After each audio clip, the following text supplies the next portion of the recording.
What if the homes we lived in, the spaces that shape our daily lives, our health, our happiness, could make our lives better?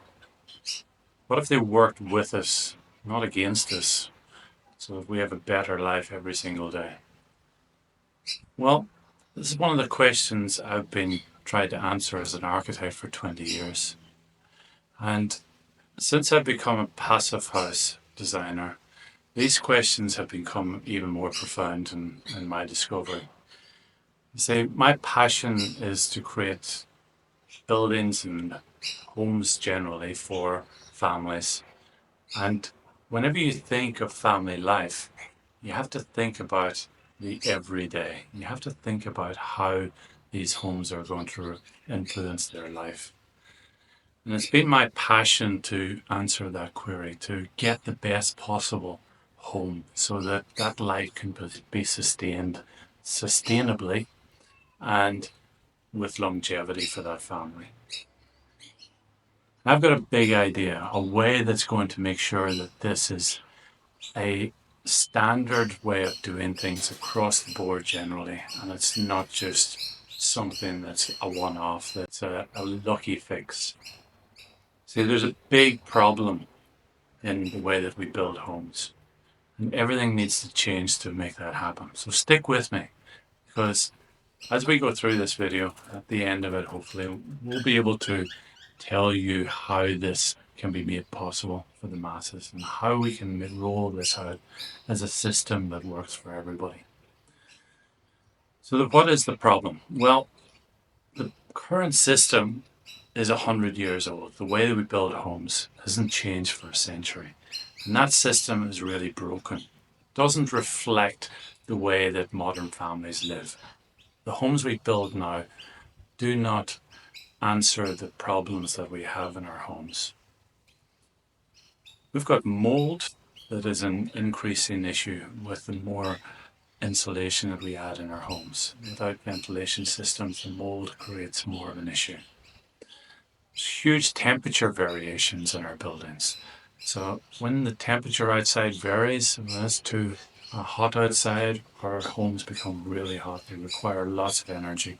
Likewise, whenever it's cold in the wintertime, we require lots of energy to heat the building up as well, instead of having a nice, stable internal temperature. What's more is very poor health outcomes in modern buildings. We've got, as I mentioned, mould. We've got lots of VOCs, which are contaminants that are built into the building fabric itself, and they're off-gassing, creating health issues every day that we live in the spaces. More than that, everything that we bring into the homes, our clothes, our furniture, our artwork, everything we bring in also has off-gassing as well. So we need a system that can remove that. And why are we accepting this? This is modern life. This is 2000, almost 25. We need to have a better system that systematically answers these problems. The biggest problem we have is our building code. The process of the building code is very stressful to get through. The build process that we go through is chaotic. It creates issues and it creates surprises along the way all too often. And surprises in construction is the last place you want to find them. You want to find a consistent result every single time, so that you can know what your outcome is and you know what the cost is going to be. So it doesn't have to be that way, right? So we can make it better. So what should a home do? Well, a home should support your lifestyle. It should promote good health. It should make you happy. It should look towards the future. It should be adaptable to change. It should ensure that your family is going to be able to be there for a long time. And so I want to tell you a story on how I've come up with this idea and this future that I'm envisaging. And it came from watching a movie. And the movie was called The Founder. And it tells the story of McDonald's and the two original McDonald's founders, who were Dick and Mac McDonald. And they created what they they created what was called the Speedy system. Now, the Speedy system is where the fame of McDonald's came from. It's what created fast food. It was a systematized process where every single step along the way in creating the food was worked out and analyzed and really put under the microscope to ensure that the wastage was removed, the process was as efficient as possible, and the results were consistent and reliable at the end. This completely changed the fast food industry and meant that food was not only delivered very quickly to the customers who at that time had never seen anything like it, but it was also cheaper, it was more reliable, and you knew what you were going to get without any surprises. And so we need to start thinking, in my opinion, about buildings like a McDonald's. We need to start systemizing the process. And it's not that difficult to do because when you think of it, construction of buildings follows a systematic process already. You've got the design process, and then you build the foundations, you build the frame of the building, you clad the building, you do the interiors. So there's a process that goes through to get through that step. And we can apply a similar process to the McDonald's system to this to answer that problem. But there's more to it than just the construction, right? Obviously, what I was talking about previously is that it's about the lifestyle. It's about when you move into the building. It's the rest of the time the building exists. So we need to ensure that that period of the building is good as possible as well. So what is an exceptional home, right? Well, you have to first of all think about what is a home. What we spend 90% of our time inside buildings. The majority of that is inside our home. And so we need to make sure that the internal spaces of our home are healthy. They're promoting our lifestyle. They're good places to be. They're really adaptable for the future. The temperature internally is consistent. It doesn't fluctuate. And so it removes the VOCs, it removes the contaminants such as allergies and dander and dust and outside contaminants that can get in and harm our health. It needs to be a cocoon, a sanctuary for our family so that we can promote good health. Furthermore, it needs to be self-sufficient. It needs to look after itself because we can't rely on the grid. We know that prices of energy are fluctuating dramatically. We know that the reliability of that in the summer months may not be there and we might end up with blackouts. So we need to ensure that the building is self-sufficient. And these are not luxuries. This should be standard in the buildings that we build in this day and age.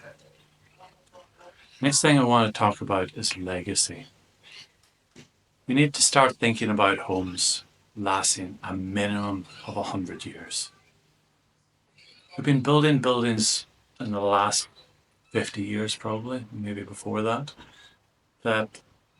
followed the lifestyle that we have in regard to disposable. And so what I mean by that is fast food, fast fashion. We want everything now, we want it quick, and we want to be able to move on and get the next best thing. But whenever we're building a home, we can't think about it like that. We have to think about longevity. We have to think about what the impact is over a long period of time. Because true sustainability comes from that legacy idea. It's creating something that doesn't need to be pulled down and rebuilt again. And to do that, we've got to go through a few critical design exercises right at the very beginning. We need to think about flexibility of the spaces. We need to try and think about spaces that can be multi-purpose.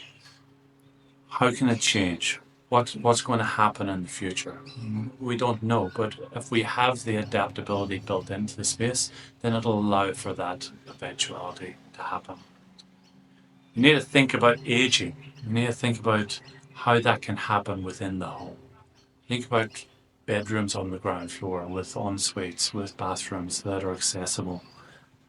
Think then about climate change. how is that going to affect the building into the future? What can we do to make sure that this building is part of the solution, not part of the problem? To me, we've got to tackle that in a few different ways. One, we need to think about the materials that we use to build the building with in the first place. We need to think about how much carbon is in that structure. We need to try and localize it. We need to try and reduce materials that cost a lot from a carbon load point of view to build in the first place. Ideally, we bring materials like timber into the building that sequests carbon. It actually gives back and it actually creates part of the solution. Second part is the embodied energy in the building itself. Sorry, the operational energy. The first part is embodied. The operational energy. So we need to reduce the amount of energy that our buildings use for heating and cooling and operation generally.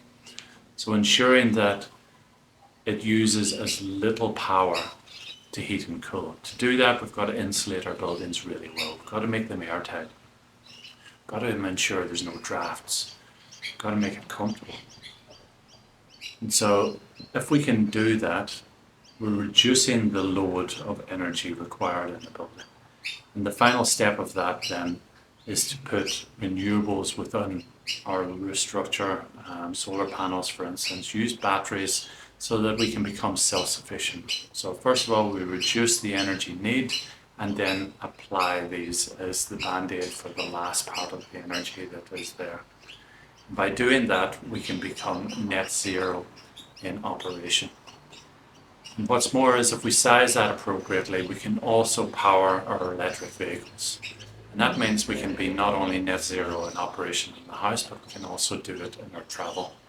And think about the saving that will afford you over the lifetime of the home. No energy bills. Effectively, you get a positive bill every year. Your travel is taken care of as well. And you have a resilient building that's going to last into the future.